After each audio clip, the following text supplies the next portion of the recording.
আমার রাসূলুল্লাহর পাশে দাঁড়াবো। মা ইজাজত দিয়ে দিয়েছে, বাবাজি কোনো হাল হোক না কেন নবী ছেড়ে চলে আসবি না বাবা।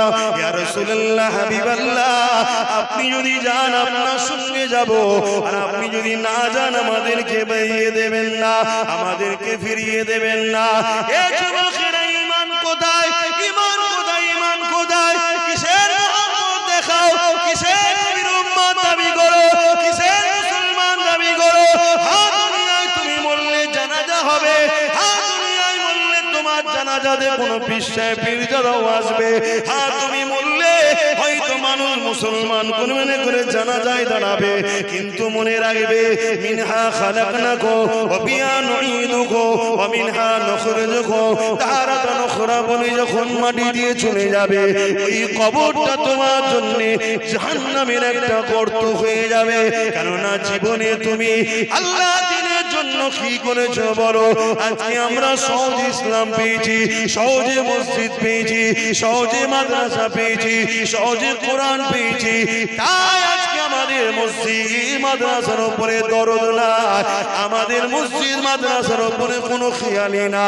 আমাদের খেয়াল হলো বেঈমান জালিম অত্যাচারী কাফের বদমাই নেতাদের গদি কি করে বাঁচবে দিকেই খেয়াল।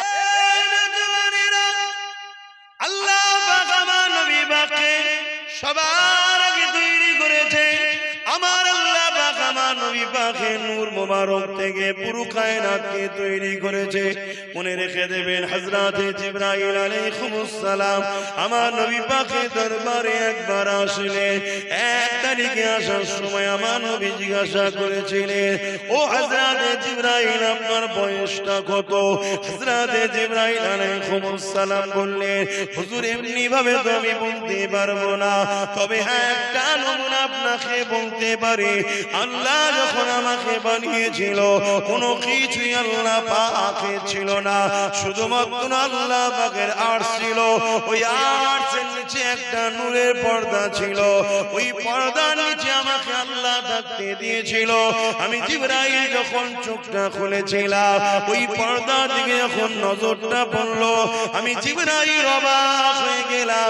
ওই পর্দার মধ্যে একটা নূরের ঝলক দেখেছিলাম।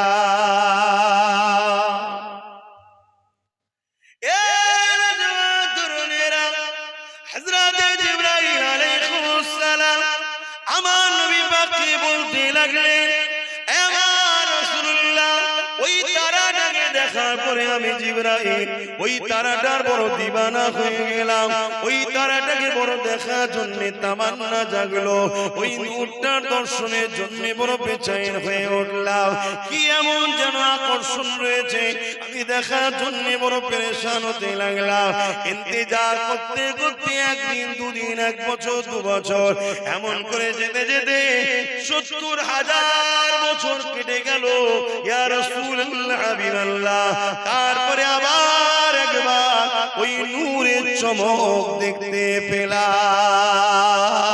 এ যুবকেরা, তরুণেরা, হযরতে জিবরাইল আলাইহিস সালাম বললেন, ইয়া রাসূলুল্লাহ হাবিবাল্লাহ, ওই দ্বিতীয়বার দেখার পরে ওই নূরের উপরে আমার টান আরো বেড়ে গেল। আমি দিবানা হয়ে দেখার জন্য মতওয়ারা হয়ে গেলাম। ইয়া রাসূলুল্লাহ হাবিবাল্লাহ, আবার ইন্তজার করতে করতে 70,000 বছর কেটে গেল। তারপরে আবার একবার ওই তারা নূরের দিদার হলো। ইয়া রাসূলুল্লাহ, যতবার দেখি দেখার জন্য আগ্রহ পিপাসা তত বাড়ে। এইভাবে আমি ওই তারাটাকে 72,000 বার দেখেছি। আর একবার উদিত হওয়ার পর ওই নূরটা 72,000 বছর পর আবার জাহির হয়। এইভাবে ওই নূরটাকে আমি জিবরাইল 72,000 বার দেখেছি। আরো জোরে বলুন সুবহান।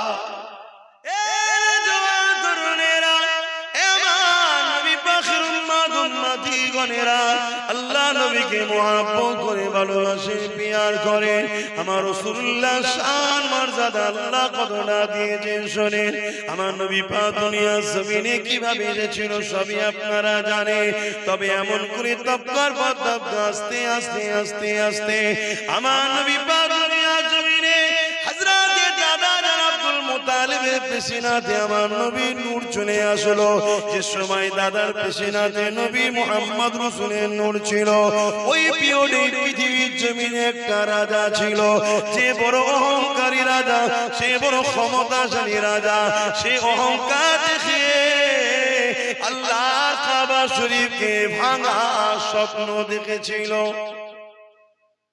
আপনারা নাম জানেন বাদশা আব্রাহা বাদশাহ, কি নাম? আব্রাহা। মনে থাকবে আপনার?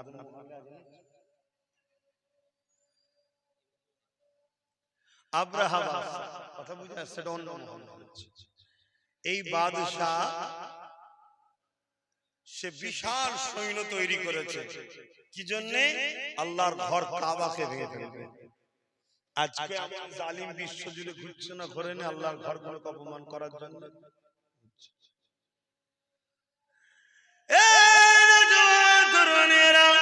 আব্রাহা বাদশাহ বিশাল সৈন্য তৈরি করলো।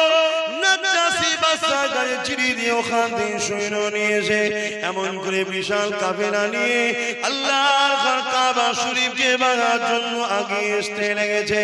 এবং আব্রাহা নিজে একটা বিশাল হাতির উপরে চেপে এমন করে কাবা দিকে আগিয়ে আসতে লেগেছে। বিশাল বাহিনী নিয়ে, অস্ত্র শস্ত্র নিয়ে, তীর বল্লম ধনুক নিয়ে, লোহা সজ্জিত করে নিয়ে এইভাবে তারা কাবাকে ভাঙার জন্য মক্কার জমিনের দিকে রওনা দিতে লেগেছে। কিছু দূর আগে আসার পরে শোনো গো, শোনো গো, শোনো গো, ওই আব্রাহা বাদশাহ তার সৈন্যদেরকে নিয়ে একটা ফাঁকা জায়গায় তাঁবু তৈরি করলো। ওই তাঁবু তৈরি করে নিয়ে সেনা প্রধানদের সঙ্গে আলোচনা করতে লাগলো। কিছুতে একটা বাহানা দরকার, এমনি এমনি ডাইরেক্ট কি করে হামলা করে কিছুতে একটা বাহানা তৈরি করতে হবে। বুদ্ধি পরামর্শের মধ্যে উঠে এলো মক্কার মানুষেরা উট গৃহপালিত পশু লালন পালন করে, বিভিন্ন এলাকায় সেগুলোকে চরণের জন্য ছেড়ে দেওয়া হয়, ওগুলোকে বন্দী করে নেওয়া হোক। তারা বন্দী যখন করবে, তারা এই বাহানায় আমাদের সঙ্গে কথা কাটাকাটি করবে। ওই কথা কাটাকাটিতে আমরা তাদের উপরে হামলা চালিয়ে দেব। কথা মতো কাজ হয়ে গেল। মক্কার মানুষের উটগুলোকে বন্দী করতে লাগলো।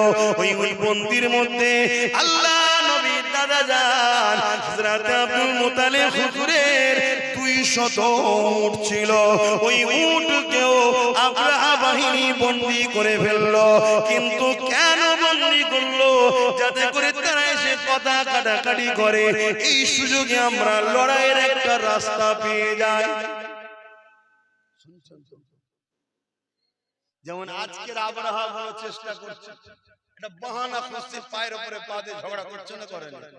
কখনো টেনে মারছে, কখনো চাকরি করতে গেছে মারছে, কখনো মিডিয়ার মাধ্যমে গাল দিচ্ছে, কখনো আল্লাহর নামে লাইটিং উল্টো পাল্টা করছে, কখনো একটা ফটো টাঙিয়ে দিয়ে তাতে ইটা সিটা লিখে দিচ্ছে। কি হচ্ছে না হয়? এটা বাহানা খুঁজছে যাতে করে একটা ঝগড়া করা যায়। শুনছেন তো নাকি? এই বাহানা খুঁজতে খুঁজতে খুঁজতে লাস্টে এমনও খুঁজছে যে এই মসজিদে এই আছে, ওই মসজিদে ওই আছে, ওই মসজিদে ওই আছে, এরকম সব করছে না, করছে না। এমনকি এর আগে কি করেছে? মসজিদের সামনে বাঁদর নাচানোর মতো নেচে উঠছে। এই কথা বুঝছেন না? তবে এই সব কিছুর পিছনে আমাদের কথা বলছো না তো? আচ্ছা, দোষ আছে ভাই, একটু দোষ আছে।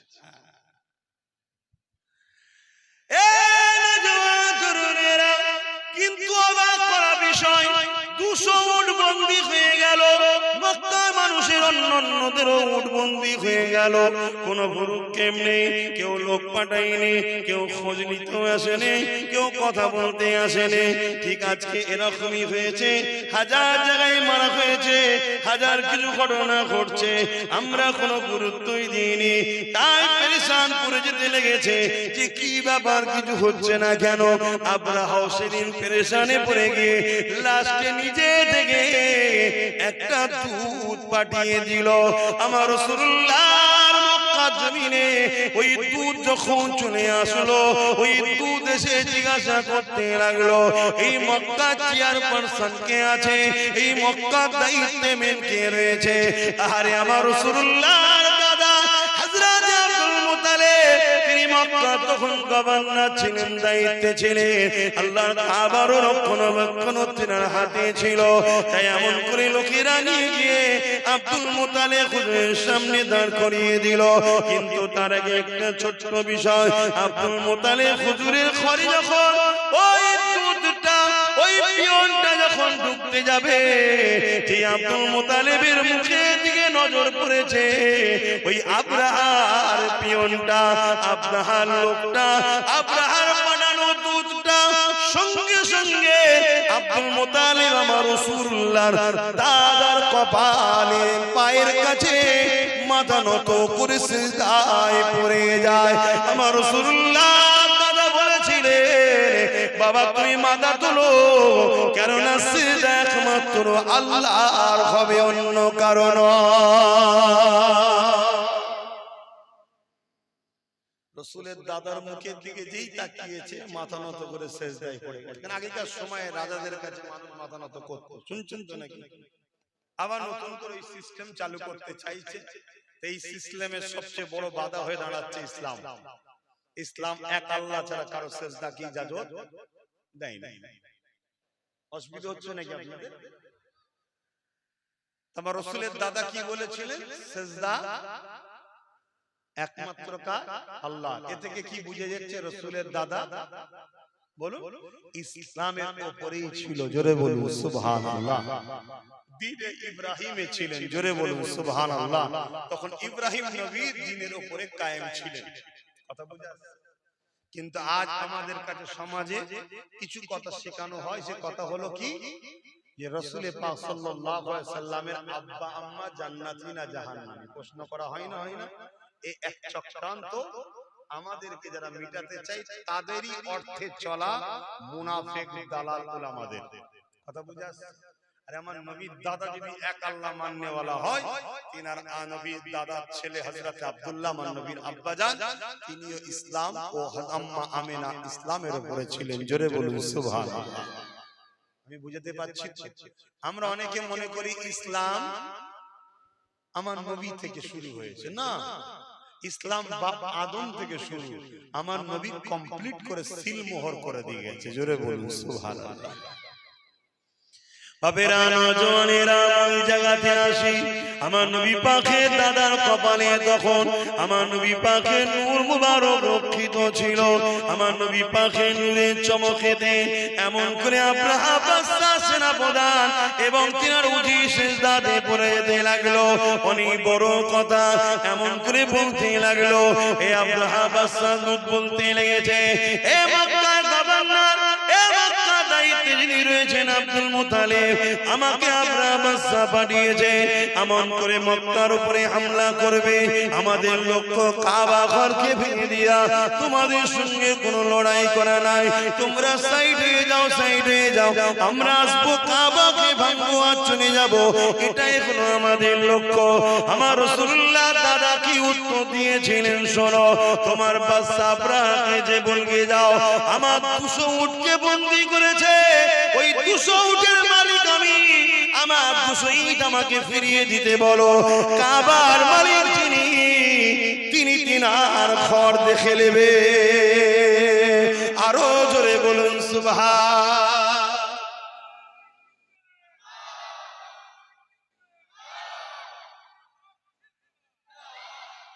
আল্লাহ। এই কথা শুনে দুধ বড় অবাক হয়ে গেল, এত সহজে ছেড়ে দিচ্ছে, এত সহজে ছেড়ে দিচ্ছে। তো এই জায়গায় ওই যে পিয়ন যে এসেছিল সে বলছে, এই কথাটা আপনি আব্রাহার কাছে গিয়ে বললে আরো বেশি সুবিধা হয়। আল্লাহ নবীর দাদা অনেক বড় কথা, আব্রাহার কাছে যাচ্ছে। আব্রাহা তাঁবুর মধ্যে একটা ঘর আছে, সেই ঘরের মধ্যে আছে চতুর্দিকে সৈন্য দিয়ে ঘেরা।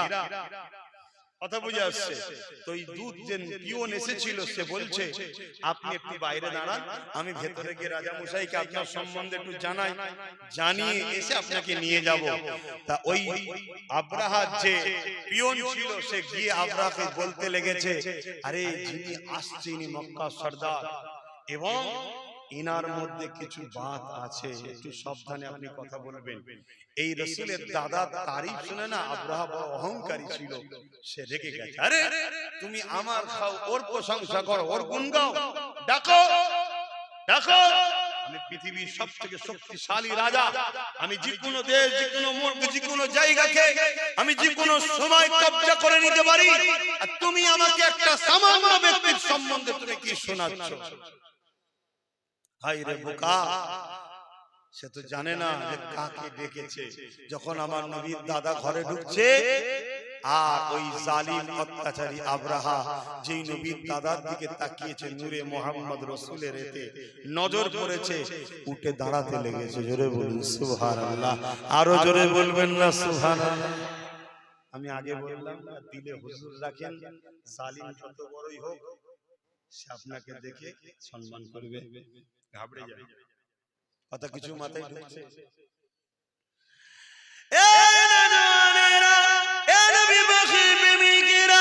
আল্লাহ নবী নবী দাদার সঙ্গে আব্রাহার অনেক কিছু কথাবার্তা হলো।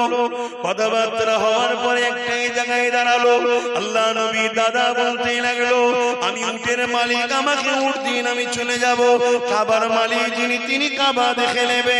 এই সময় আব্রাহা চিন্তা করতে লাগলো হয়তের মধ্যে কোনো ফন্দি থাকতে পারে।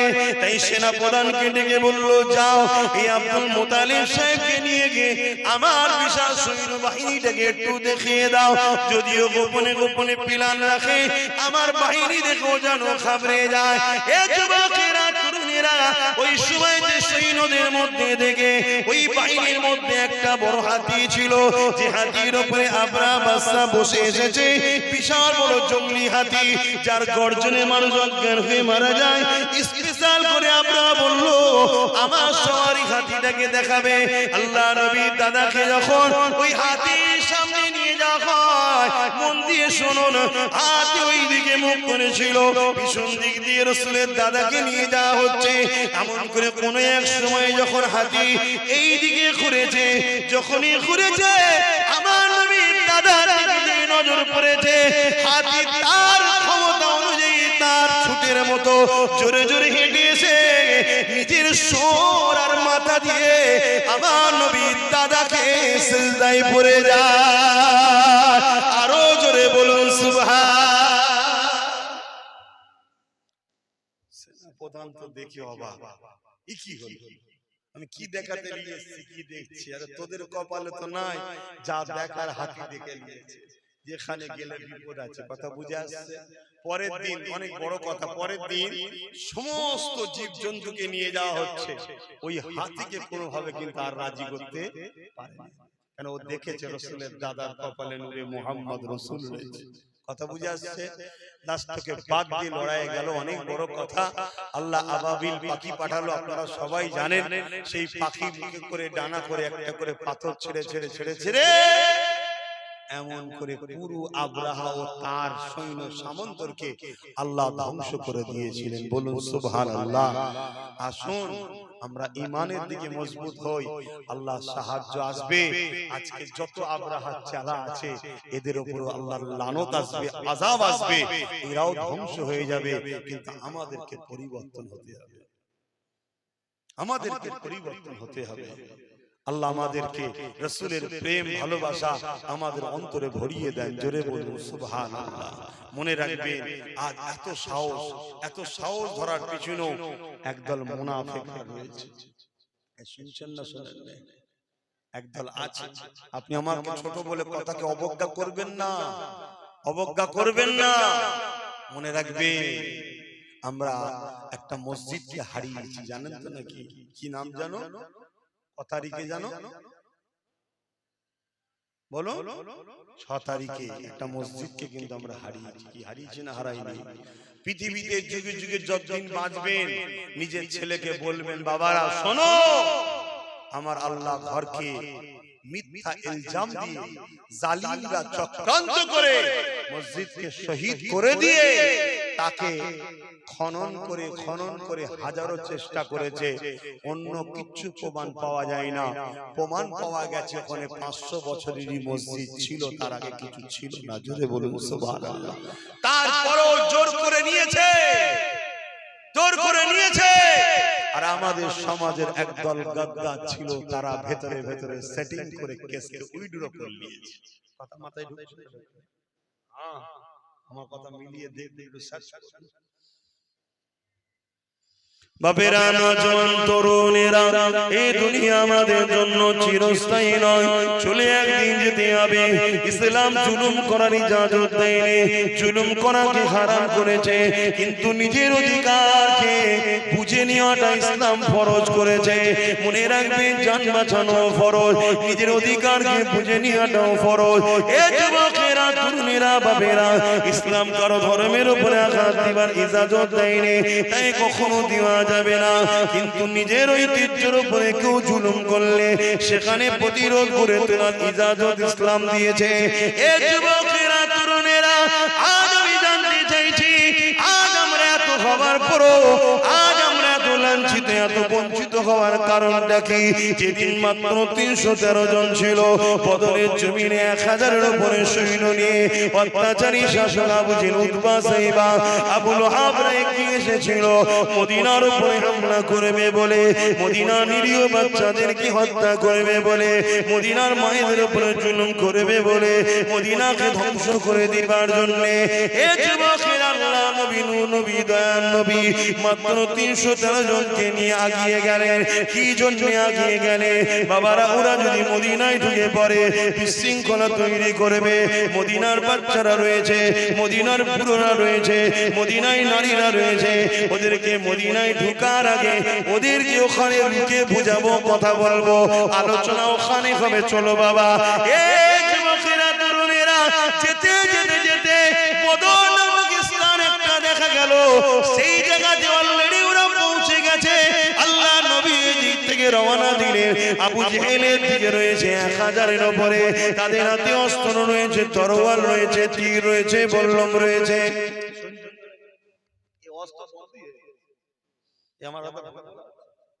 এই ওয়াজ বন্ধ হয়ে গেছে, জানেন? এই কথা আমার বুঝছেন না?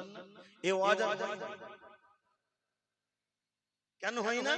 এই ওয়াজ করলে আজকে জালিমরা ভাড়া দেবে না, বেশিরভাগ সব ভাড়াটিয়া বক্তা। বোঝেন না কি বোঝেন না? এই ওয়াজ মাদ্রাসায় পড়ানো বন্ধ হয়ে গেছে। এই শুনছেন না আপনারা? এবার বলেন তো, আপনি করছেন কেন? আমি আমার ঈমানি দায়িত্ব পালন করছি না, কিয়ামতের দিন আল্লাহ আমায় জবাব দিতে হবে আল্লাহর কাছে। আমি এই ওয়াজ করার জন্য ডায়ে বায়ে সামনে পিছনে সব আমার দুশমন হচ্ছে, আমি বুঝতে পারছি, কিন্তু পুরো পৃথিবীও দুশমন হয়ে গেলে আমি কিচ্ছু দাম দিই না। কেন? কি করতে পারবি তোরা বল? কি করতে পারবি? খুব জোর জোর মেরে ফেলবি তো? এর চেয়ে বেশি বেশি করতে পারবি? মরবো তো একদিন বটে। মরবো না? মরবো না? কবে মরবো? যেদিন আছে, যেদিন লেখা আছে। আছে না? না, লিখবে পরে। লেখা হয়ে গেছে না, পরে লেখা হবে? কথা বলছে না তো?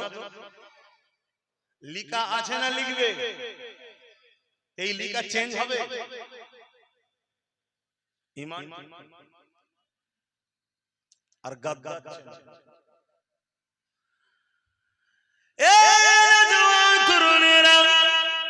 আল্লাহ নবী 313 জনকে নিয়ে এগিয়ে যাচ্ছে, যারা আমল করে কোন হাতে অস্ত্র না, ঘোড়া উঠো নাই, খালি পায়েতে মরুভূমির ওপর দিয়ে হেঁটে হেঁটে যেতে লেগেছে। এমন করে হাতে খাজুরের ডাল রয়েছে, আর সামনে দিকে যে কাফেলা রয়েছে, যারা কিনা মক্কা থেকে 430 কিলোমিটার দূরে এসে এমন করে আগে এসে তারা দেখা যায় এমন করে হাতে অস্ত্র রয়েছে, তীর রয়েছে, বল্লম রয়েছে, সব কিছু নিয়ে তারা এমন করে বদর নামক স্থানে হাজির হয়ে গেছে মদিনার উপরে হামলা করবে বলে। আল্লাহ নবী সেখানে তাদেরকে দাঁড় করিয়ে দিলেন। এ যুবকেরা, তরুণীরা বাপেরা তারা কোনো কথা শুনতে রাজি নয়। তারা বলতে লেগেছে এই সুযোগে মেরে দে, এই সুযোগে মেরে দে, কেননা আমাদের সংখ্যা 1000 আর মুহাম্মাদের সংখ্যা মাত্র 313 জন। আমাদের হাতে অস্ত্র রয়েছে, মুহাম্মদ খালি হাতে রয়েছে, আমাদের হাতে তীর বল্লম রয়েছে, ওদের হাতে খালি হাতে রয়েছে, আমাদের গায়ে লোহার জামা রয়েছে, ওদের গায়ে কোন রকম ভাবে কাপড় রয়েছে, আমরা ঘোড়ার পিঠে ঘোড়ার পিঠে রয়েছি, ওরা তো খালি পায়ে রয়েছে। এই একটা মৌকা, এদেরকে মেরে দে মেরে দে। আজও কেউ যদি মনে করে এই একটা মৌকা, সব জায়গায় আমরা, সব জায়গায় ক্ষমতা আমাদের, সব জায়গায় আমরা বসে আছি, সামনে আমরা, পিছনে আমরা, উপরেও আমরা, চারিদিকে আমরা, এই সুযোগে মেরে দে, এই সুযোগে দেখেলে তাহলে জালিমদেরকে জানিয়ে দি, মনে রেখে দিও মারনেওয়ালার থেকে বাঁচানেওয়ালা অনেক বড়। আরো জোরে বলুন সুবহান।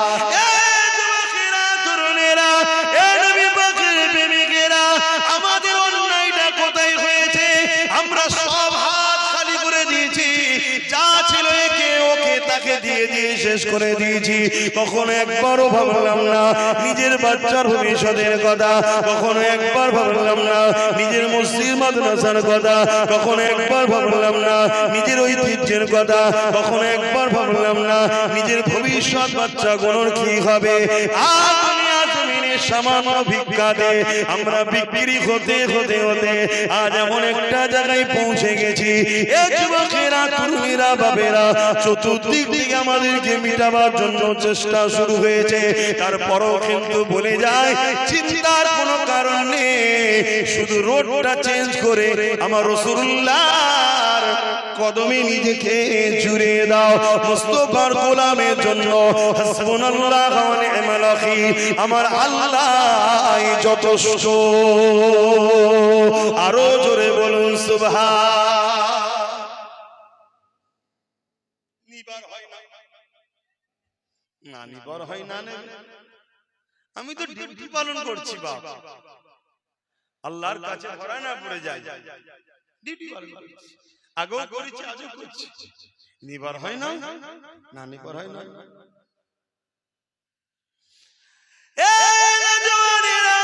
আবু জাহেল কিছুতে রাজি নয়, কিছুই বুঝতে চাই না। ও বুঝতে পেরেছে এই সুযোগে যদি না কাজে লাগায় আর সুযোগ পাবো না, কেননা সুযোগ আসবে না।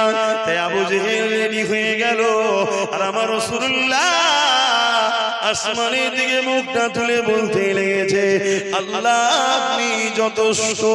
এই বলে নবী আমার কাতার সিধে করতে লেগেছে, কাতার সিধে করতে লেগেছে।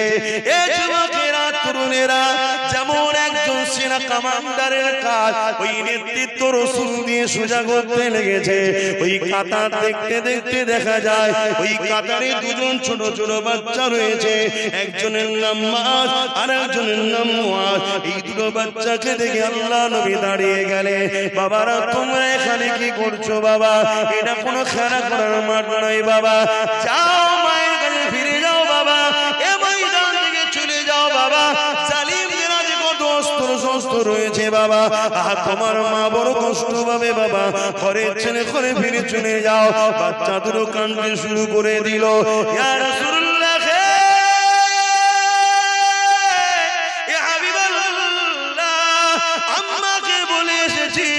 আমি আমার রাসূলুল্লাহর পাশে দাঁড়াবো। মা ইজাজত দিয়ে দিয়েছে, বাবা যে কোনো হাল হোক না কেন নবী ছেড়ে চলে আসবি না বাবা। ইয়া রাসূলুল্লাহ, হাবিবাল্লাহ, আপনি যদি যান আপনার সঙ্গে যাব, আর আপনি যদি না যান আমাদেরকে বেরিয়ে দেবেন না, আমাদেরকে ফিরিয়ে দেবেন না। এ যুবকেরা, ঈমান কোথায়? ঈমান কোথায়? ঈমান কোথায়? কিসের মোহাম্মদ দেখাও, কিসের নবীর উম্মত দাবি করো, কিসের মুসলমান দাবি করো? হ্যাঁ দুনিয়ায় তুমি বললে জানাজা হবে, হ্যাঁ দুনিয়ায় বললে তোমার জানাজাতে কোনো পীর সাহেব পীরজাদাও আসবে, হ্যাঁ তুমি বললে হয়তো মানুষ মুসলমান কোন মনে করে জানাজায় দাঁড়াবে, কিন্তু মনে রাখবে মিনহা খালাকনাকুম ওয়া ফিহা নুঈদুকুম ওয়া মিনহা নুখরিজুকুম তারাতান উখরা বলে যখন মাটি দিয়ে চলে যাবে, ওই কবরটা তোমার জন্য জাহান্নামের একটা গর্ত হয়ে যাবে। কেননা জীবনে তুমি আল্লাহ দ্বীনের জন্য কি করেছো বলো? আজকে আমরা সহজ ইসলাম পেয়েছি, সহজে মসজিদ পেয়েছি, সহজে মাদ্রাসা পেয়েছি, সহজে কোরআন পেয়েছি, তাই আজকে আমাদের মসজিদ মাদ্রাসার উপরে দরদ না, আমাদের মসজিদ মাদ্রাসার উপরে কোনো খেয়ালই না। আমাদের খেয়াল হলো বেঈমান জালিম অত্যাচারী কাফের বদমাই নেতাদের গদি কি করে বাঁচবে, এদিকেই খেয়াল। ভুল বললাম? কষ্ট হয়ে গেল? কিচ্ছু আসবে না, কিন্তু সবাই উঠে চলে যাও তাও আসবে না। মাদ্রাসা কি করে হবে? হবে না তো কি হবে? যদি মাদ্রাসা না হয় আমার অসুবিধা আছে? কথা বলছো না? এই মাদ্রাসা কি আমার ঘর নাকি?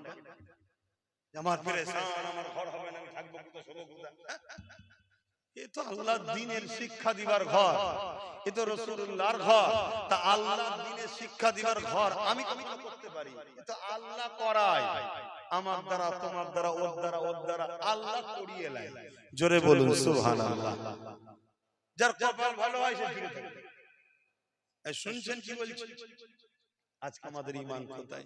দুটো ছোট ছোট বাচ্চা, তারা যেতে চাইছে না, উপর দিকে অস্ত্র তরোয়ালে ঝংকার হচ্ছে, একে অপরের তরোয়ালে মারছে, তার একটা আওয়াজ হচ্ছে, মানে ভয় দেখাচ্ছে। কথা বুঝছেন না? আজকে আমাদের ভয় দেখাই না, দেখাই না, কোথায় কিছু নাই বেরিয়ে পড়েছে, এক গাদা নিয়ে দুম দামের আনন্দ করছে, দেখছেন না? কিন্তু যারা ঈমানদার হয় তারা সে ভয় করে। কারণ ঈমানদাররা মায়ের পেটে যখন ছিল তখন হোসাইন শুনেছে, কোলে কোলে বড় হয়েছে ইমাম হোসাইন শুনে শুনে। জোরে বলুন সুবহানাল্লাহ। কি গো বল, আমরা সব ভয় লাগে না।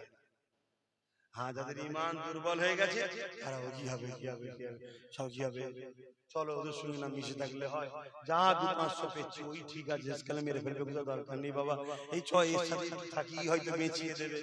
হ্যাঁ, জানা জীবনে মনে রাখবে সে জার্সি গরু হোক আর গাই গরু হোক, উজড়ি উজড়ি হয়। কি গো ভুল বললাম নাকি?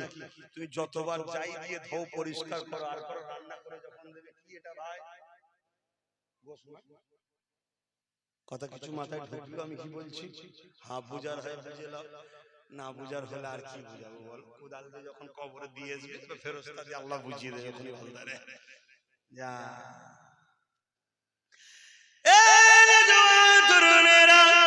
আল্লাহ নবী বাচ্চাদেরকে বুঝাতে লেগেছে, আর তাদের চোখের পানি বেরোতে লেগেছে, বাচ্চাদের বলতে লেগেছে, ইয়া রাসূলুল্লাহ, হে হাবিবাল্লাহ, হুজুর আপনি আমাদেরকে এখান থেকে সরিয়ে দেবেন না, হুজুর আপনার সঙ্গে থাকার ইজাজত দেন। আল্লাহ নবী বাচ্চাদের এই কাকুতি বিনতি দেখে আহারে রহমতের নবী ইজাজত দিল বড় ভাইটাকে। ঠিক আছে, মায়ের কোলে দুটো সন্তান খালি হয়ে যায়, এটা কেমন লাগে? একটা ভাই বড়কে ইজাজত দিলাম, তুমি ঘরে ফিরে চলে যাও। ছোট ভাই হাউমাউ করে কাঁদতে শুরু করে দিয়েছে, ইয়া রাসূলুল্লাহ, হাবিবাল্লাহ, আমি কেন বড় হয়ে এলাম না? আমার নসিব কেন বড় হলো না? আমি যদি বড় হতাম বদরের জমিনে আল্লাহ নবীর সঙ্গে দ্বীনের জন্য, আল্লাহর জন্য, হকের জন্য, রাসূলুল্লাহর জন্য দাঁড়িয়েছিলাম, কিয়ামতের দিনে এটা আল্লাহকে বলতে পারতাম। এইভাবে বাচ্চাটা কাঁদতে লেগেছে। হঠাৎ করে আল্লাহ বাচ্চার মাথায় বুদ্ধি দিয়েছে, বাচ্চা বলে উঠল, ইয়া রাসূলুল্লাহ, হাবিবাল্লাহ, লড়াইয়ের ময়দানে বড় ছোট তো ব্যাপার নয়, যার ক্ষমতা বেশি তাকেই কাজে লাগানো যায়। ইয়া রাসূলুল্লাহ, হাবিবাল্লাহ, ও আমার থেকে বড় হতে পারে, কিন্তু ওর থেকে আমার ক্ষমতা বেশি, আপনি কুস্তি লাগিয়ে দেখো, আমি ওকে পরাজিত করে দেবো।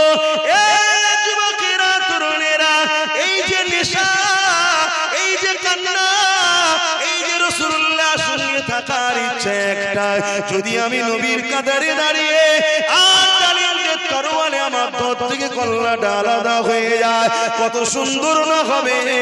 কিয়ামতের দিনে আমি আল্লাহর কাছে পেয়ারা হয়ে বেহিসাব জান্নাতি হয়ে যাব।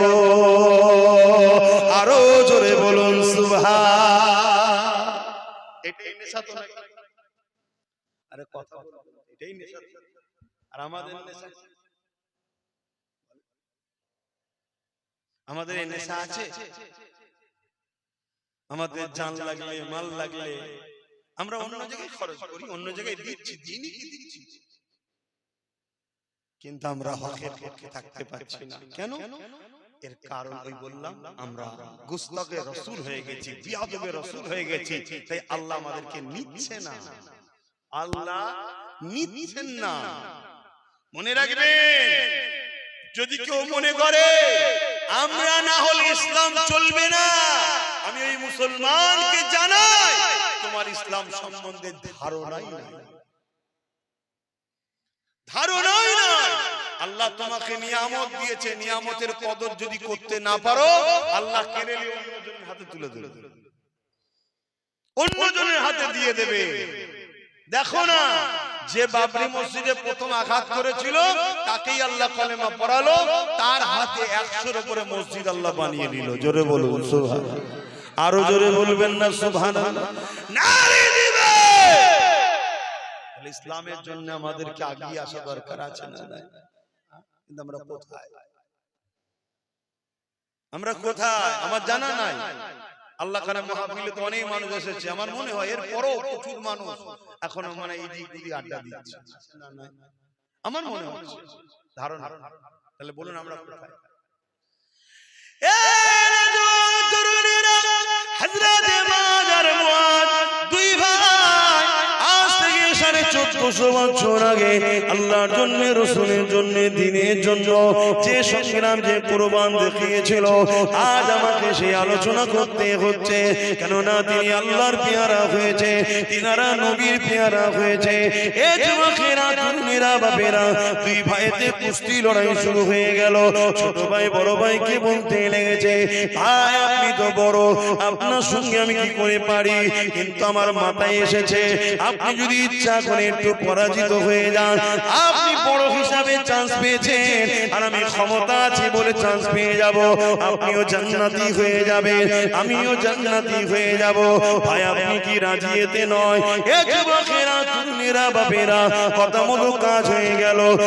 ছোট ভাই যখন বড় ভাইকে আঘাত করলো, হালকা করে টাচ দিল, বড় ভাই জমিনে পড়ে গেল, আর ছোট ভাই বুকের উপরে বসে পড়লো, পরে বলতে লেগেছে, আর রাসূলুল্লাহ হাবিবাল্লাহ, দেখেন দেখেন আমার ক্ষমতা বেশি, আমি আমার ভাইকে পরাজিত করে দিয়েছি।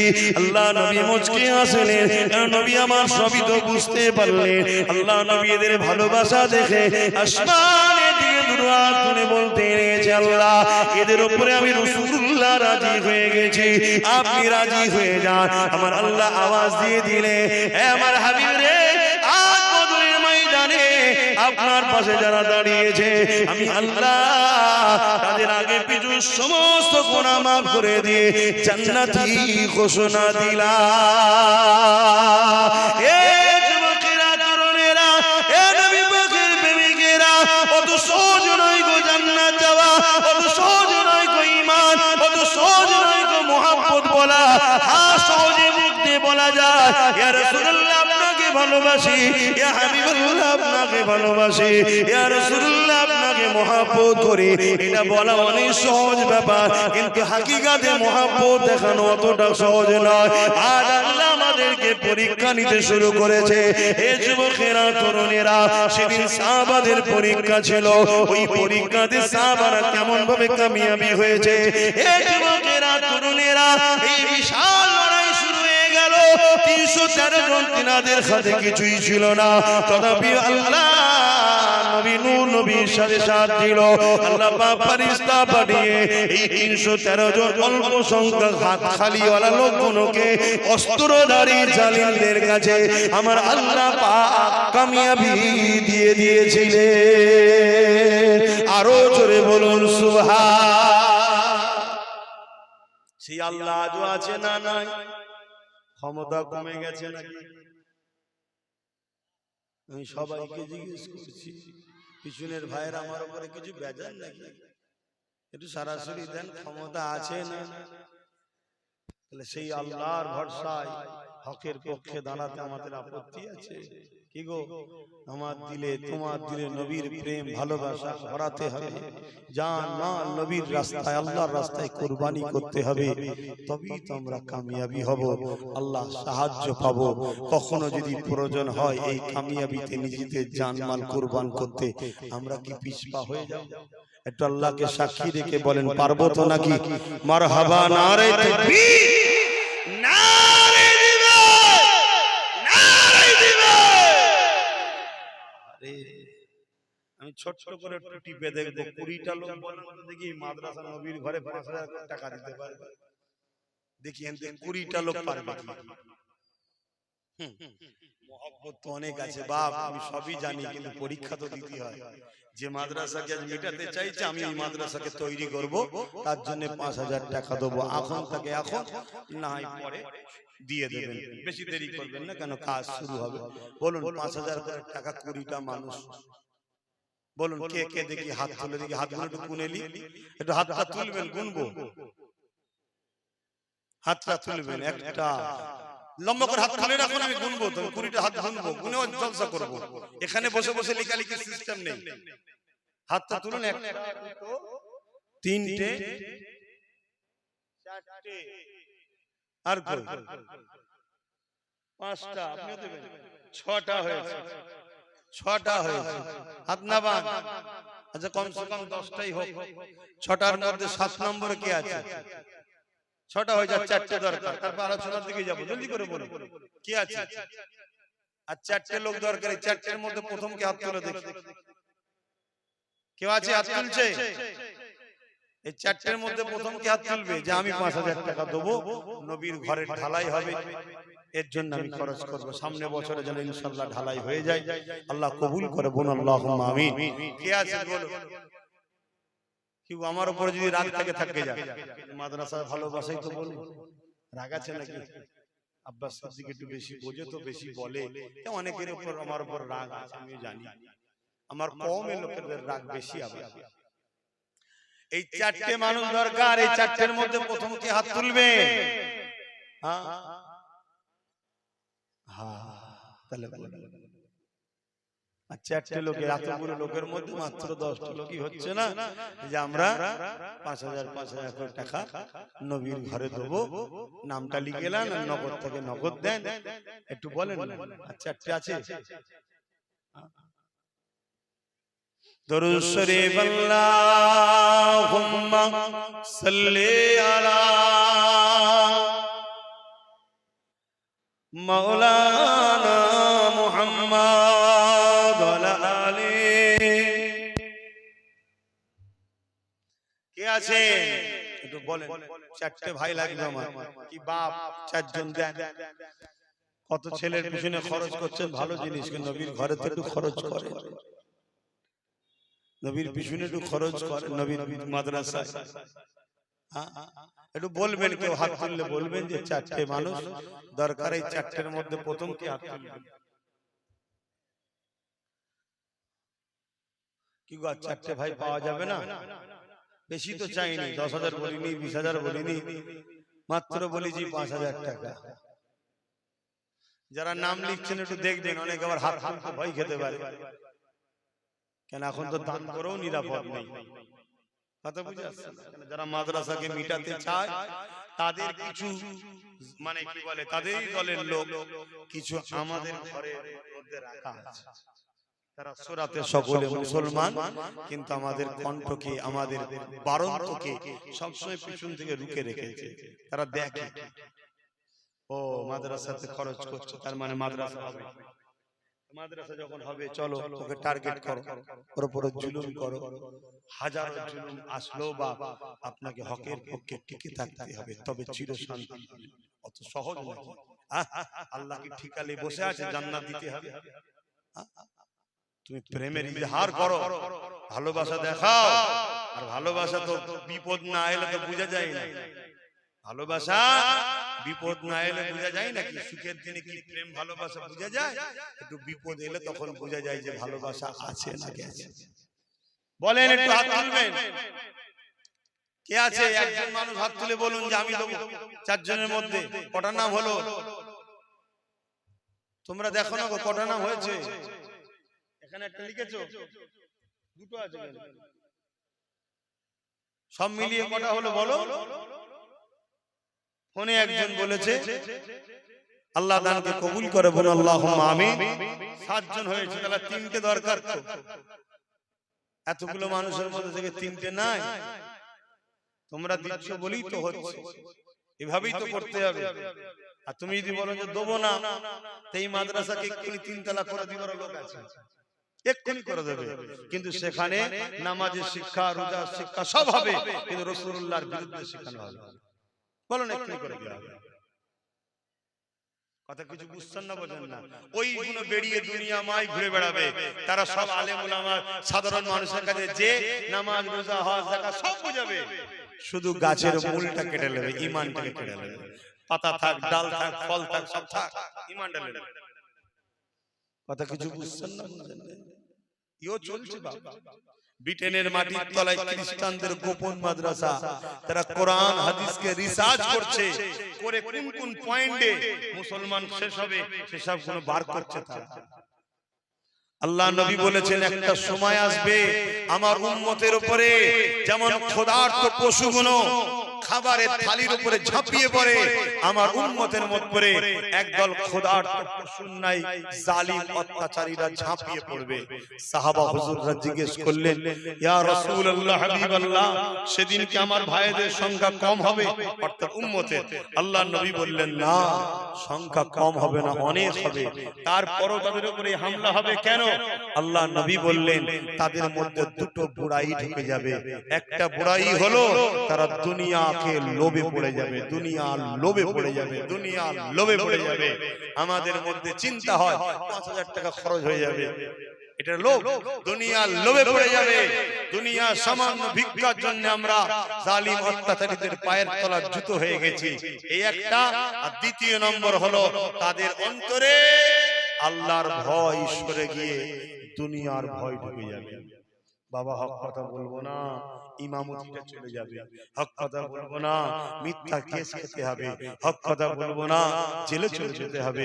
হক কথা বলবো না, তুরলি চলে যাবে। হক কথা বলবো না, ঝগড়া হবে। এসব ভয় ঢুকছে না, ঢোকেন? এক কথা বলছো না তো, এটা দুনিয়া। তাহলে ঢুকেছে তো নাকি? আল্লাহ আমাদেরকে হেফাজত করেন, বলুন আল্লাহুম্মা আমিন। আরো জোরে বলুন আল্লাহুম্মা আমিন। আর 3টে বান্দা বলুন 5000 5000 করে দেবে। কে আছে হাত তুলুন না গো ভাই, এর মধ্যে থেকে 3টে বান্দা হাত তুলুন যে আমি 5000 টাকা দেবো। সর্বপ্রথম কে হাত তুলবেন? আচ্ছা, আরেক ভাই হাত তুলেছে, আল্লাহ কবুল করে, বলুন আল্লাহুম্মা আমিন। 8টা হয়ে গেছে, আর 2টো আছে, দেখুন হয়ে যাবে, কিন্তু তাড়াতাড়ি করলে আমি দুটো কথা আরো বলতে পারি। আর 2টো হয়ে যাবে ইনশাআল্লাহ। দেখি এর মধ্যে থেকে হয় কিনা, আল্লাহ কবুল করুক, বলুন আল্লাহুম্মা আমিন। আরো জোরে বলুন আল্লাহুম্মা আমিন। আর 2টো বান্দা, এই 2টোর মধ্যে প্রথমে কে দিয়ে দেবেন বলুন? যে আমি 5000 টাকা দেবো। আল্লাহ কবুল করেন, আপনার রুজিতে বরকত দেন, আপনার কিসমত আল্লাহ বড় করেন। আল্লাহ দুনিয়া আখিরাতে আপনাকে বিপদ আপদ থেকে হেফাজত করেন, কিয়ামতের দিন নবীর শাফাআত নসিব করেন, এবং যারা দান করছে তাদের জন্য আল্লাহ এই দোয়া কবুল করে, বলুন আল্লাহুম্মা আমিন। কে আছে ভাই বলেন না? 2টো বান্দা লাগবে, তার মধ্যে থেকে কে আছে? আহা, কোথায় আমরা, কোথায় আমরা? বলেন নেই? চিন্তা করে দেখো, ভাবছেন হয়তো টাকা চলে যাবে, নিঃশ্বাসটা ফুরিয়ে গেলে সবই তো রয়ে যাবে। যেটুকু আছে নিঃশ্বাস যদি চলে যায় ওটাও তো রয়ে যাবে। অতএব দিয়ে যান, আখিরাতের কাজে লাগবে। আগেও দিয়েছে, অবশ্যই দিচ্ছেন বলেই তো হচ্ছে, চারিদিকে দিচ্ছেন। এই বল কি বলে মামুরাবাদ মাদ্রাসার জন্য আর কমসে কম 2টো মানুষ হাত তুলে বলবো 10,000 টাকা দেবে, নিয়ত করেছে, আল্লাহ তার দানকে কবুল করে, বলুন আল্লাহুম্মা আমিন। আরো জোরে বলুন আল্লাহুম্মা আমিন।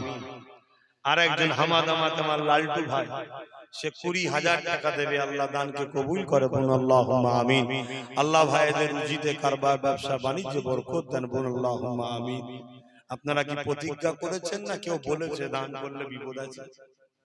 কি গো, আর দুটো বান্দা বলেন না কে দেবেন? এই দুজনের মধ্যে প্রথমে কে হাত তুলবে? বলেন, তুমি কি করো? কি পারবে তো? আর আমার ভালোবাসার লোক বেশিরভাগ গরিব, বেশিরভাগ গরিব আমার ভালোবাসার লোক। কথা বুঝে আসছে? বড় লোক সব গরিবদের নিয়ে খেটে খুটে খায়। তবে ধনীদের থেকে গরিবরা 500 বছর আগে আল্লাহ পাকের জান্নাতে যাবে। দুনিয়ায় নাই 70 বছর কষ্ট, কিন্তু 500 বছর আগে জান্নাতে চলে যাবে। 9 জন হয়ে গেছে। আর একটা শেষ বান্দা বলে দেন কে দেবেন 5000 টাকা। তারপর আমি আবার আলোচনায় যাচ্ছি, বলুন না তাড়াতাড়ি।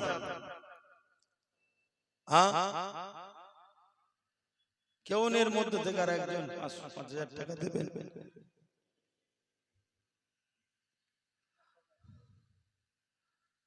নটা বেজে কি বলে, 9টা হয়ে গেছে, আর একটা দরকার।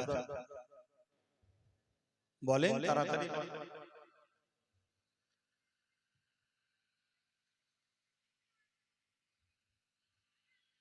আর একটা বান্দা হাত তুলে বলুন না 5000 টাকা দেবেন আমার নবীর ঘরে।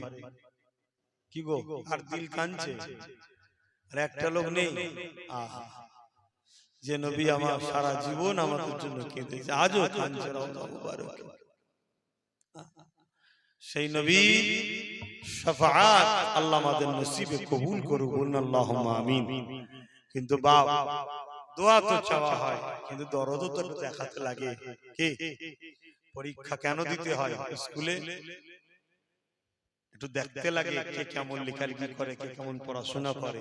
তাই একটা বান্দা পরীক্ষা আল্লাহ নবীর ঘরে 5000 টাকা দেবেন। কে আছে? কি চিন্তা করছিল এতক্ষণ ধরে?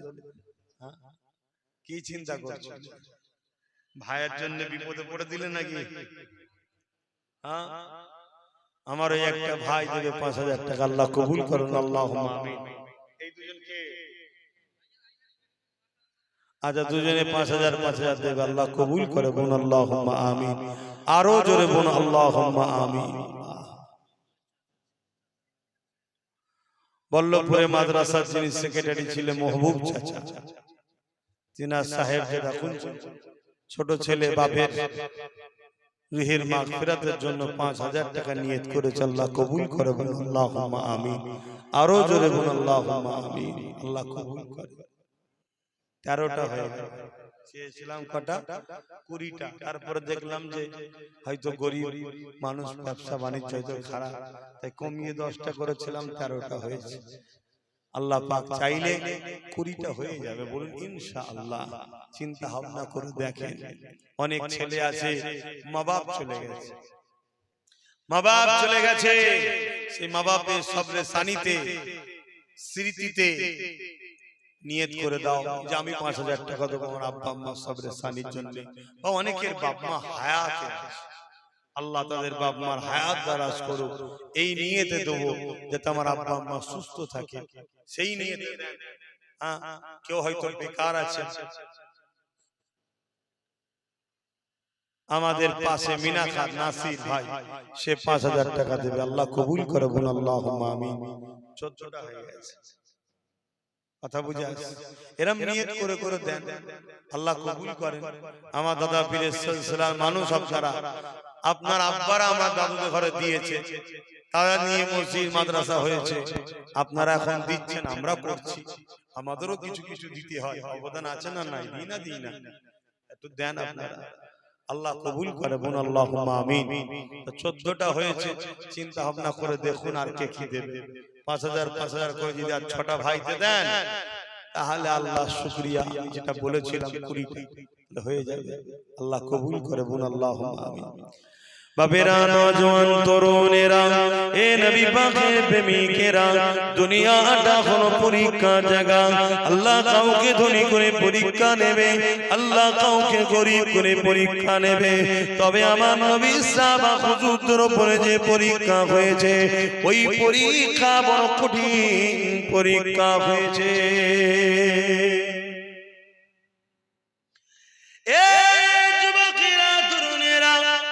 আল্লাহ নবী সাহাবা হুজুরদিগকে জালিম অত্যাচারী শাসকেরা এমন করে জোর করে আল্লাহ থেকে, রাসূলের থেকে, দ্বীন ইসলাম থেকে সরাবার চেষ্টা করেছে। তারা কিন্তু কোনোভাবে আল্লাহ ও রাসূলকে ছেড়ে চলে যায় না। এমনও দিন গেছে আল্লাহ নবীর একজন সাহাবী হযরত খাব্বাব রাদিয়াল্লাহু তাআলা তিনাকে হযরত ওমর ফারুক হুজুর জিজ্ঞাসা করলেন, ও ভাই হযরতে ও খাব্বাব, শুনেছি নাকি ইসলামের প্রথম সময়ে আপনি ঈমানের কলেমা পড়েছিলেন, আপনার উপরে অনেক জুলুম অত্যাচার হয়েছে, তাই জানতে চাই কি জুলুম হয়েছে?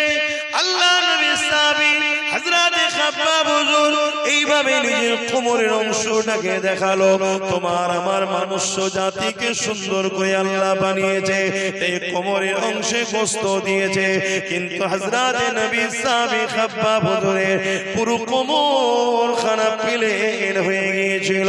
হযরত সাহাবী খাব্বাব হুজুরকে হযরত ওমর ফারুক হুজুর জিজ্ঞাসা করেছিল, আপনার এই কোমরের অবস্থা কেন? আল্লাহর জমিনে এরকম কোমর তো কারো দেখি না। হযরত খাব্বাব হুজুর বলেছিলেন, ও হযরত ওমর ভাই, আমি যখন ঈমানের কলেমা পড়ি, দুনিয়ার জালিম শাসক আবু জেহেল, উতবা, সাইবা, উমাইয়ারা যখন জানতে পারে, আমাকে নিয়ে গিয়ে তারা বুঝাতে লেগেছিল, আল্লাহকে ছেড়ে দাও, নবীকে ছেড়ে দাও, না হয় তোমার উপরে অনেক জুলুম অত্যাচার হবে।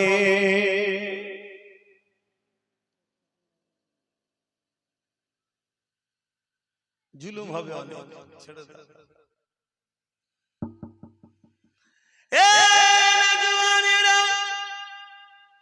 আল্লাহ নবীর সাহাবী হযরত খাব্বাব রাদিয়াল্লাহু তাআলা বলেছিলেন, এ জালিম নিষ্ঠুর পাষাণেরা, তোমরা যাই করো না কেন, আমরা আল্লাহ ও রাসূলকে ছাড়ব না।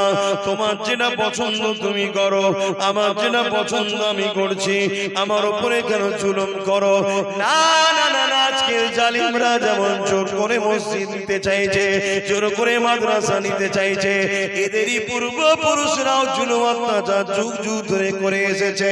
এ যুবকেরা, তরুণেরা, কিন্তু মনে রাখবেন, যুগে যুগে হাজারো লাখো আমাদের পূর্বপুরুষরা কুরবানি দিয়েছে, লাখো লাখো কোটি কোটি মুসলমান কুরবানি হয়ে গেছে, কিন্তু দুনিয়া জমিনের ইতিহাসের পাতা সাক্ষী দিয়েছে, কারবালা যখনই ঘটেছে তখনই ইসলামের রনক বেড়েছে। এজি যুগে যুগে ছিল, আছে, থাকবে, জালিম যুগে যুগে ছিল, আছে, থাকবে, তারা মিটে গেছে, কিন্তু ইসলামের অনুসারী যুগে যুগে যুগে যুগে বেড়ে যাচ্ছে। আজ আমেরিকা বলো, ব্রিটেন বলো, ফ্রান্স বলো, জাপান বলো, পৃথিবী জুড়ে আল্লাহ নবীর দিবানা বাড়তে লেগেছে। ঈমানের কলেমা পড়ে পশ্চিমা দুনিয়ার মানুষেরা দলে দলে দলে দলে ইসলামের ছায়া তলে আসছে। এ যুবক, শুনে রেখে দাও, ইসলাম ছিল, আছে, থাকবে, একে মিটাবার জন্য কোনো মা সন্তান পয়দা দেয়নি। কেন? আল্লাহ এর হিফাজতের দায়িত্ব নিয়েছে। কিন্তু দুঃখ টেনশনের বিষয় হলো, তোমার আমার কর্মের ফলের জন্য তোমার আমার বাচ্চা কোনো দিন পাবে কিনা সন্দেহ, তোমার আমার কর্মের জন্য তোমার আমার বাচ্চাগুলোকে ছোটবেলায় কাফন পরে নিতে হবে নাকি, এটাই সন্দেহ, এছাড়া অন্য কিছু নয়। কেন? তুমি আমি ভুল অনেক করেছি, তুমি আমি সারা জীবন বেঈমান মুনাফিকদের পেছনে ঘুরে বেরিয়েছি, কখনো নিজেদের পায়ে দাঁড়াবার স্বপ্ন দেখলাম না। নিজেদেরকে বিক্রি করতে করতে করতে আজ নিজের বাচ্চার ভবিষ্যৎটাও বিক্রি করে দিলা। এই যুবকের আল্লাহ নবী সাহাবী হযরতে খাব্বাব হুজুর বলতে লাগলো, ও হযরতে ভাই ওমর রে, তারা যখন এই কথা শুনলো আমি আল্লাহ নবী ছাড়বো না, তারা তখন আগুন তৈরি করে ওই আগুনের উপরে আমাকে বসিয়ে দিয়ে তারা তখন বলতে লাগলো, খাব্বাব রে, এখনো সময় আছে, আল্লাহ রাসূলকে ছেড়ে দাও। এই যুবক শুনে রেখে দাও, তোমার যদি একটা আগুনকে সামান্য একটু আগুনের মধ্যে দেওয়া হয়, এটা দিয়ে যা বলাবে তুমি বলে দেবে, কেন তোমার অন্তরে নবীর প্রেম আদব বড় দুর্বল, বড় কমজোর। কিন্তু সাহাবা হুজুরদের উপরে কি জুলুম হয়েছে দেখো, তাদেরকে আগুনে বসিয়ে দিয়ে জিজ্ঞাসা করা, হে তুমি আল্লাহ রাসূলকে ছেড়ে দাও। এদিকে কোমরের গোশত পড়তে পড়তে পড়তে পড়তে গোশত থেকে দেখবেন পানি বাহির হয়, এই পানিতে আগুনগুলো বন্ধ হয়ে যাচ্ছে, আবার আগুন ধরানো হচ্ছে, আবার বসানো হচ্ছে, আবার গোশত থেকে পানি ঝরছে, আবার আগুন ধরানো হচ্ছে। কিন্তু তথাপিও তারা এত কষ্ট সহ্য করে আল্লাহ ও রাসূলকে ভুলে যায়নি। আরো জোরে বলুন সুবহান। আমাদের অবস্থা, আমাদের কি হবে? ঈমান মজবুত করো, ঈমান মজবুত করো, আল্লাহ রাসূলকে ভালোবাসো, তবেই তো তোমার দুনিয়াতেও কামিয়াবি, আখিরাতেও কামিয়াবি হবে। বিরক্ত করছি না কি গো? পিছনে বলছে মুস্তাকিম বলে একটা ভাই আছে, সেও বাইরে থাকে, 10,000 টাকা দেবে, আল্লাহ কবুল করে, বলুন আল্লাহুম্মা আমিন। আরো জোরে বলুন না আল্লাহুম্মা আমিন। এখান থেকে আর কি ভাইদের মন যাচ্ছে না যে আমি 5,000 দেবো? 14টা তো হয়েছে, 6টা ভাই কি দেবেন না? বলেন না 5,000 করে দেবেন না?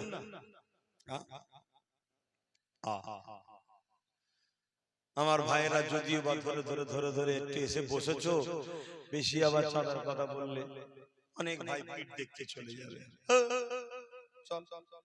হ্যাঁ যাও ভাই, 3 বছর বলেছিলাম না? গত বছর এসে অনেক জায়গায় বলেছিলাম না 3 বছর অপেক্ষা কর, চোখ দিয়ে পানি নয় রক্ত বেরোবে বলেছিলাম তো। সামনে জানুয়ারি এলে 1 বছর হয়ে যাবে, আর থাকবে কত বছর? হ্যাঁ 2 বছর। আল্লাহ তোমারও হায়াত দিক, আমারও হায়াত দিক, দেখা যাক না, দেখা যাক কি হয়।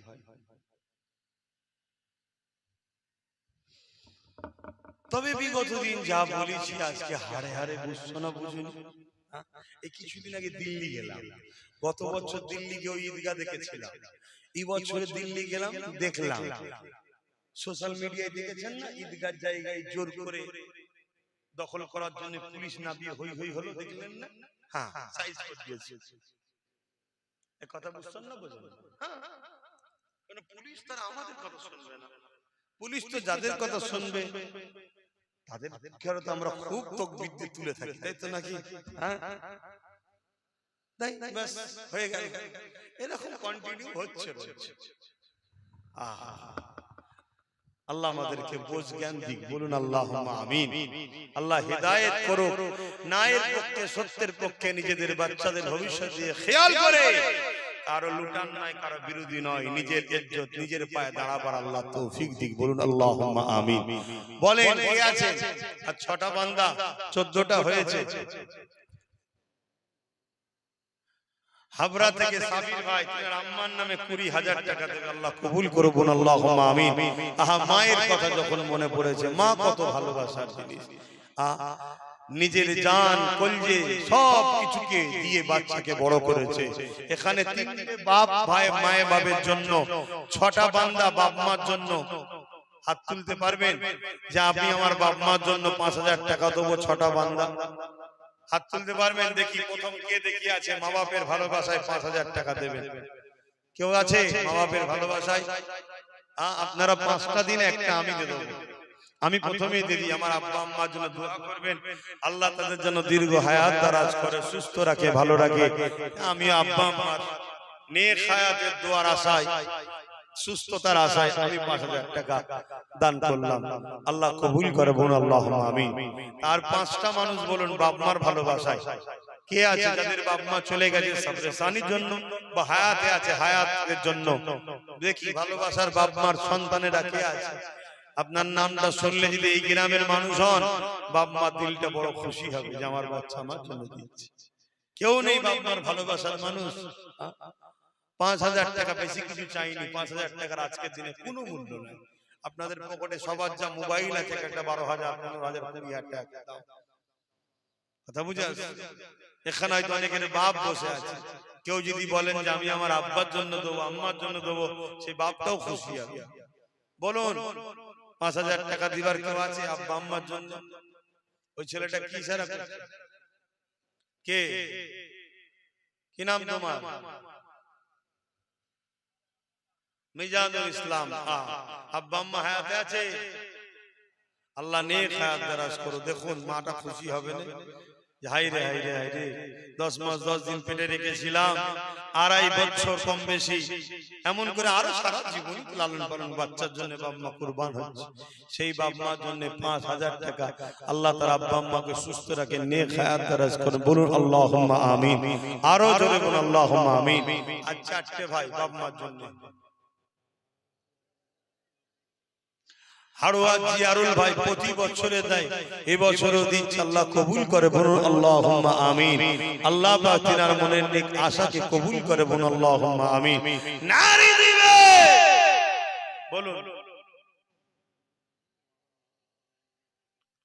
বলুন। আর 3 জন দরকার বাপ মার জন্য, 3টে দরকার। এখানে 3টে মায়ের সন্তান, বাপের সন্তান, হাত তুলে বলুন যে আমি আমার আব্বা আম্মার জন্য দেবো। কি নাম? আবিদুল ইসলাম। আহা, তো নসিব আল্লাহ বড় করে। বন্দুকের গুলি মিস হয়ে যাবে, বাপ মা দোয়া মিস হবে না। আব্বা আম্মা আছে? এ ভাই আব্বা আম্মা আছে? আল্লাহ নেক হায়াত দারাজ করুক, সুস্থ রাখুক, ভালো রাখুক, মা বাপের দোয়া নসিব কবুল করুক, আল্লাহ ধনী করুক। বলুন আল্লাহুম্মা আমিন। আরো জোরে বলুন আল্লাহুম্মা আমিন। আর দুটো কে আছে? দুটো বান্দা বাপ মার জন্য দেবে। তোমরা এখানে কি করছো? যারা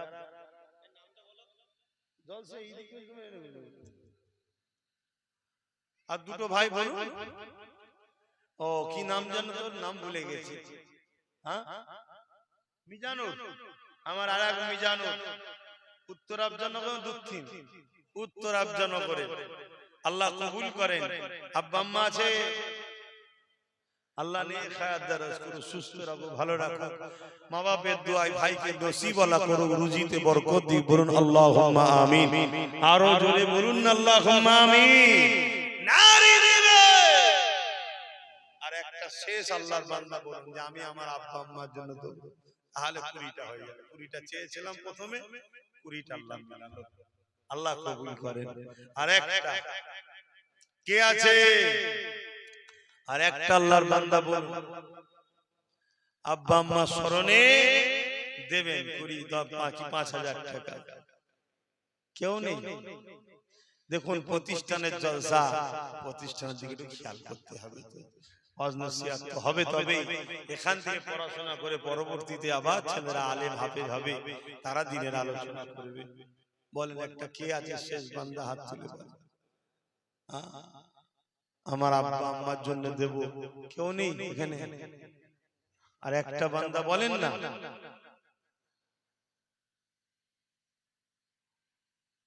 কত টাকা কত দিকে চলে যায়। আজকে অনেকের বাপ মা চলে গেছে। ছেলেরা রয়েছে, বাপ মা সবরে সানির জন্য তো খরচ করা দরকার। তবে যারা দিচ্ছেন হায়াতে আছে, বড় খুশি হবে বাপ মার মনটা যে আমার বাচ্চা আমার জন্য দিচ্ছে। আল্লাহ মা বাপের দোয়া কবুল করেন। আর একটা বান্দা বলেন আল্লাহ কবুল করেন। কে আছে? কেউ নেই? আল্লাহ নবী জানালেন মান রাদিয়ানহু ওয়ালিদাহু ফালা নানহু রাদি। মা বাপ যার উপরে রাজি, আমি আল্লাহ তার উপরে রাজি। এ যুবকেরা, আল্লাহ নবী দরবারে একটা যুবক ছেলে চলে আসলো। আন আবি উমামা আন্না রাসূলানি ক্বালা ইয়া রাসূলুল্লাহ মা হাক্কুল ওয়ালিদাইনি আলা ওয়ালাদি ক্বালা হুমা জান্নাতুকা নারুকা। ইয়া রাসূলুল্লাহ, ইয়া হাবিবাল্লাহ, মা বাপের উপরে ছেলেদের হক কি? আল্লাহ নবী বললেন হুমা জান্নাতুকা নারুকা। বাবা ছেলেরে, তোমরা যদি মা বাপকে নারাজ করো জাহান্নামী হয়ে যাবে, আর মা বাপকে যদি রাজি করতে পারো আল্লাহ পাক তোমাদেরকে জান্নাতি বানিয়ে দেবে। যে মা বাপ তোমার আমার জন্য কতটা কষ্ট করেছে, এই যুবকেরা তরুণেরা সেই মা বাপকে ভালোবাসো, পিয়ার করো, তাদের দেখভাল করো, তাদের কথা মতো চলো। দুনিয়া জমিনে যাদের রয়েছে দোয়া চাও, আর যাদের চলে গেছে আল্লাহ দরবারে মাগফিরাতের জন্য দোয়া কামনা করো, তাদের কবরগুলোকে জিয়ারত করো। মান যারা কবরা আবাইহি আও আহাদুহুমা ফি কুল্লি জামাআতিন গফারাল্লাহু ওয়া কুতিবা বাররা। বাপ মায়ের উভয়ের অথবা একজনের কবরটা যে ছেলেটা জিয়ারত করবে আল্লাহ পাক তার কবর তার কপালে লিখে দেবে মা বাপের খেদমতগার ছেলে জাহান্নাম থেকে নাজাত পেয়ে গেছে। বলেন না বাবা।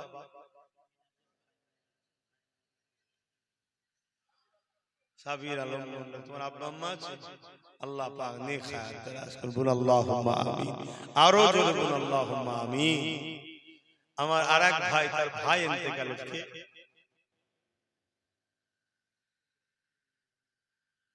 আচ্ছা আরেক আগে দিয়েছে মিনহাজ, তার ভাই তাই তো ইন্তেকাল হয়ে গেছে, ভাইয়ের জন্য 5000 টাকা দেবে। আল্লাহ কবুল করে, বলুন আল্লাহুম্মা আমিন।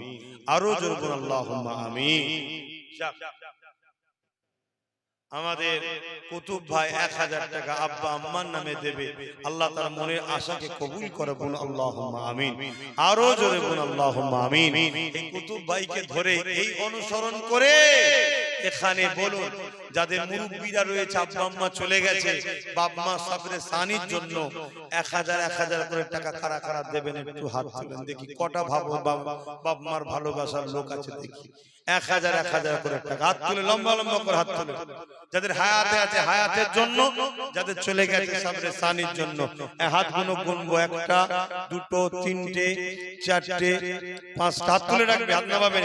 5টা 6টা 7টা আর কই 8টা 9টা 10 11 12 হাত নামা 12টা হলো। এতগুলো মানুষের মধ্যে 12টা কি গো, আপনারা আব্বা আম্মার জন্য দেবেন না? 1000 করে টাকা দেন, 1000 করে টাকা দেন। কমসে কম এটাও 20টা করুন, আর 8টা বান্দা বলুন যে আমরা আব্বা আম্মার জন্য সাবরে সানির জন্য দেবো। তুমি 2000 টাকা দেবে, মাশাআল্লাহ, নারে তাকবীর, নারে দিবে কি নাম? আবুল কালাম। 2000 টাকা আব্বা আম্মার জন্য, আল্লাহ কবুল করে, বলুন আল্লাহুম্মা আমিন। বলেন আর 8টা বান্দা দরকার, 1000 করে। 8টার মধ্যে প্রথমে কে হাত তুলবে বলেন? এই তো আমার এক ভাই হাত তুলেছে, আল্লাহ কবুল করে, বলুন আল্লাহুম্মা আমিন। 7টা দরকার, কে আছে? কে? আমার মুরব্বি চাচা 1000 টাকা দেবে, আল্লাহ কবুল করে, বলুন আল্লাহুম্মা আমিন। আর 6টা দরকার, এই এক মুরব্বি হাত তুলেছে আব্বা আম্মার জন্য, আল্লাহ কবুল করে, বলুন আল্লাহুম্মা আমিন। আর 5টা দরকার, বলেন না গো, ওই আমার এক যুবক ভাই 1টা 2টো পর পর, আল্লাহ কবুল করে, বলুন আল্লাহুম্মা আমিন। ওই একটা হাত তুলেছে, আল্লাহ কবুল করে, বলুন আল্লাহুম্মা আমিন। আর 3টে দরকার, না 2টো দরকার, সরি 3টে হয়ে গেল, আর 2টো দরকার। ওই কোণে একজন হাত তুলেছে, আর একজন কি আছে বলুন? একটা শেষ বান্দা হাত তুলে বলুন যে আমি 1000 টাকা দেবো। কই? 1টা 2টো, আব্বাস ভাই 3টে 4টে 2000 দেবে।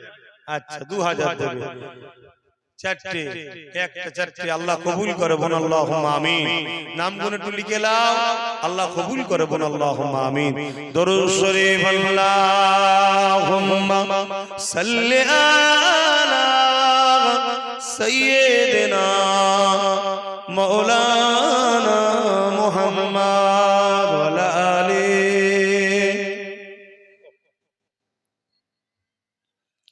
আমার বাপজানেরা আসেন একটু নবী পাককে সালাম দিয়ে নি। ও সময় যারা দাঁড়িয়ে আছে একটু ভেতরে ঢুকে আসবেন, দোয়া হবে। হে নবী সালাম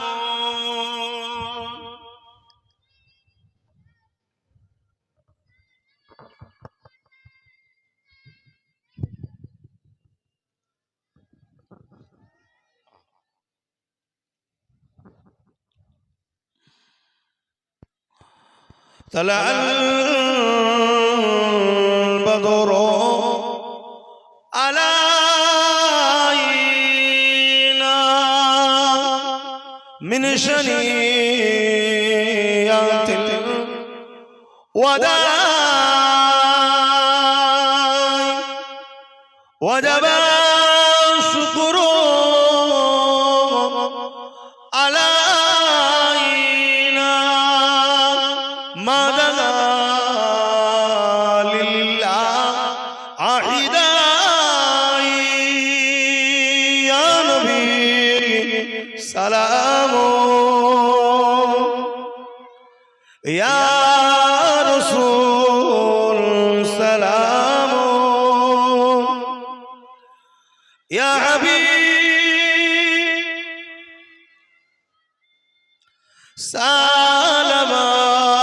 سلامات الله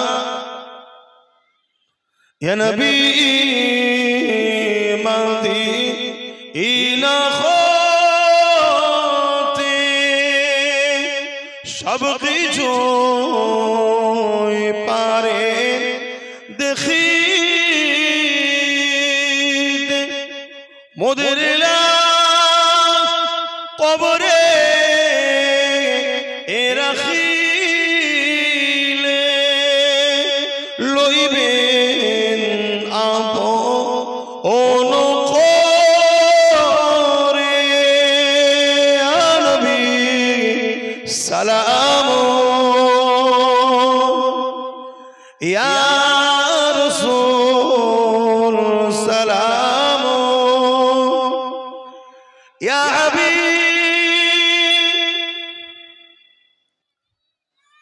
সালামা। সকলে বসুন বালাগাল।